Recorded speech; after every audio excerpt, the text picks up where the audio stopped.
என்ன பொறுத்தளவு நான் எப்படி பார்க்குறேன்னா, ஈரான் அவ்வளோ முட்டாளா இருக்க மாட்டாங்க. இன்னைக்கு அணு ஆயுதங்கள் கையில இருக்கக்கூடிய நாடுகள் எல்லாருக்கும் தெரியும். நம்ம அத யூஸ் பண்ணோம்னா நாளைக்கு நம்ம கதை முடிஞ்சிரும்னு. இன்னைக்கு பாகிஸ்தான் கிட்ட இருக்கு. பாகிஸ்தான் மீடியா தொடர்ச்சியா சொல்ற விஷயம் என்ன? இந்தியா மேல தூக்கி போட்டுருங்க. எதுக்கு சும்மா வச்சிருக்கீங்க? ஏன்னா அவங்க மீடியாலாம் இது சாதாரணமா பேசக்கூடிய விஷயம் தான். அங்க இருக்கக்கூடிய எக்ஸ்ட்ரீம் எலிமெண்ட்ஸ் இந்த மாரி விஷயங்கள் பேசிக்கிட்டே தான் இருக்காங்க. ஆனா பாகிஸ்தானுக்கு தெரியும். மறந்தும் அங்க நம்ம கை வச்சோம்னா நம்ம கதை முடிஞ்சிரும்னு தெரியும். ஓகே. கண்டிப்பா விடமாட்டாங்க. அதே மாதிரி இப்ப மற்ற நாடுகளாவும் இருக்கலாம். யாராவது இப்ப ரஷ்யாவே எடுத்துப்போமே, நாளைக்கு அவங்க நியூக்ளியர் ஆப்ஷன கையில எடுக்குறாங்கன்னா, அது பெரிய பின்விளைவுகளை ஏற்படுத்தும்.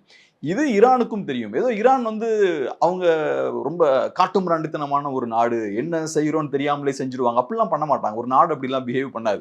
நம்ம ரோட்ல 2 பேர் சண்டை போடும்போது, நான் செத்தாலும் பரவாயில்லன்னு அடிக்கிறதெல்லாம் அடிக்கலாம். நாடுன்னு வரும்போது நெறைய செக்ஸ் அண்ட் பேலன்ஸ்லாம் இருக்கும். அங்க கோடிக்கணக்கான மக்கள் வாழ்றாங்க. ஸோ எப்படி இஸ்ரேல் இர்ரெஸ்பான்சிபிளா நியூக்ளியர் வெப்பன்ஸ யூஸ் பண்ண முடியாதோ, அதே மாதிரி ஈரான் கையில நாளைக்கு இருந்தா அவங்களும் இர்ரெஸ்பான்சிபிளா யூஸ் பண்ண முடியாது.